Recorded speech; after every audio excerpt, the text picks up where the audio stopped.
خیر لک من الاولی، اے نبی آپ کے لیے تو آخرت زیادہ بہتر ہے یہ دنیا کے مقابلے میں۔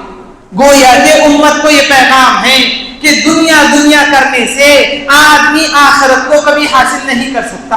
اللہ کے نبی صلی اللہ علیہ وسلم نے فرمایا یقول العبد مالی مالی، بندہ کہتا ہے میرا مال میرا مال میرا مال، اپنا مال جمع کرنے کی فکر میں رہتا ہے، بس کوشش کرتا ہے کہ میں مالدار کیسا بن جاؤں، جاگیردار کیسا بن جاؤں، تونگر کیسا بن جاؤں، دولت مند کیسا بن جاؤں۔ وما مالہ من مالہ الا ثلاث، اس کا مال صرف 3 چیزیں، اس کا مال صرف 3 چیزیں ہیں۔ ما اکلا فابلا، جو کھا کر ختم کر دیا، ما اکلا فافنا، جو کھا کر فنا کر دیا ختم کر دیا، او لبسا فابلا، جو پہن کر پرانا کر دیا، او اعطا فقنتا، اور جو اللہ کے راستے میں دے کر ذخیرہ آخرت کر دیا۔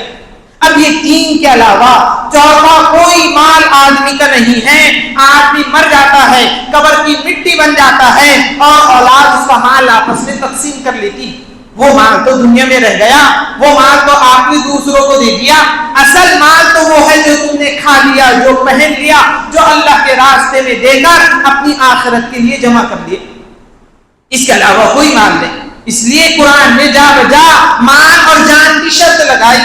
اللہ کے نبی صلی اللہ علیہ وسلم کہہ رہے ہیں یا ایھا الذین آمنوا هل ادلکم علی تجارۃ تنجیکم من عذاب الیم، اے ایمان والو کیا میں تم کو ایسی تجارت بتاؤں، ایسی سوداگری بتاؤں، ایسا کاروبار بتاؤں اگر تم وہ کاروبار کرو اللہ تمہیں دردناک عذاب سے بچا لے۔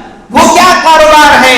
تؤمنون باللہ ورسولہ وتجاہدون فی سبیل اللہ باموالکم وانفسکم، تم اپنی جان اپنا مال اللہ کے راستے میں لگاؤ۔ یہ ایمان کے بننے کا سب سے بڑا ذریعہ ہے، سب سے بڑا سبب ہے۔ جو آدمی اپنی جان اپنا مال اللہ کے راستے میں لگاتا ہے اللہ تعالیٰ ایمان اور اسلام سے اس کو نوازتا ہے۔ ہم اپنی جان اپنا مال صرف دنیا کے لیے لگاتے ہیں، اسی لیے دنیا کی اہمیت ہے، ہمارا پسینہ دین پر نہیں بہا، اسی وجہ سے دین کی کوئی اہمیت ہمارے نزدیک نہیں۔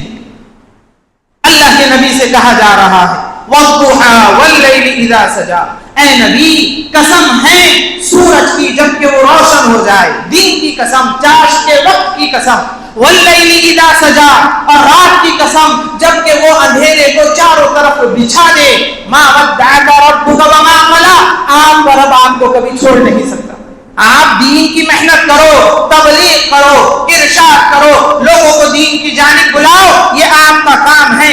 باطل کیا کرتے ہیں، ان کی حرکتیں کیا ہیں، ان کی تدبیریں کیا ہیں، ان کے قول و قرار کیا ہیں، اس سے آپ کو کچھ کرنا نہیں پڑتا۔ وہ آپ کا کیا بگاڑ سکتے ہیں جب ہم آپ کی حفاظت کرنے والے ہیں۔ ان تنصروا اللہ ینصرکم، اگر تم اللہ کی مدد کرو اللہ تمہاری مدد کرے گا۔ ان ینصرکم اللہ فلا غالب لکم، اللہ اگر تمہاری مدد کرنے پر آ جائے تو تم پر کون غالب آ سکتا ہے؟ تم پر تو کوئی غالب ہی نہیں آ سکتا۔ رسول اللہ صلی اللہ علیہ وسلم دعوت حق دے رہے ہیں، آپ کو کہا جا رہا ہے آپ اپنا کام کیجئے، آپ لوگوں میں تبلیغ کیجئے، لوگوں کو اللہ کی جانب بلائیے، نماز کو قائم کیجئے، زکوٰۃ کی تلقین کیجئے، اصلاح نفس کیجئے، لوگوں میں اللہ کے احکامات کو زندہ کیجئے، لوگوں کو اللہ کے احکامات کی جانب بلائیے، یہ آپ کا کام ہے۔ اور قرآن میں اتنی عجیب بات کہی، دیکھو آپ اللہ تعالیٰ اپنے نبی صلی اللہ علیہ وسلم سے فرما رہے ہیں اِنَّا كَفَيْنَاكَ الْمُسْتَهْزِئِينَ، اے نبی صلی اللہ علیہ وسلم آپ کا جو استہزاء کرے گا، آپ کا جو مذاق اڑائے گا، آپ کے ساتھ جو دل لگی کرے گا، آپ کا جو ٹھٹا کرے گا، آپ اس کی فکر نہ کرو، ہم ان کو ہلاک کریں گے اپنی طرف سے، آپ اپنا کام کرو، ہم کافی ہیں۔ اِنَّا كَفَيْنَاكَ الْمُسْتَهْزِئِينَ، ہم کافی ہے استہزاء کرنے والوں کی طرف سے۔ فَاصْدَعْ بِمَا تُؤْمَرُ وَأَعْرِضْ عَنِ الْمُشْرِكِينَ، جس بات کا آپ کو حکم دیا جا رہا ہے آپ وہ کام کرتے رہیے اور مشرکین سے اعراض کیجیے۔ مشرکین سے اعراض کرنے کا مطلب یہ ہے کہ ان کی باتوں میں آ کر دین کے احکام سے دور مت ہو جاؤ، ان کی باتوں میں لگ کر اللہ کے احکام سے دور مت ہو جاؤ، ان کی باتوں میں لگ کر اللہ اور اس کے رسول کی اطاعت سے دور مت ہو جاؤ۔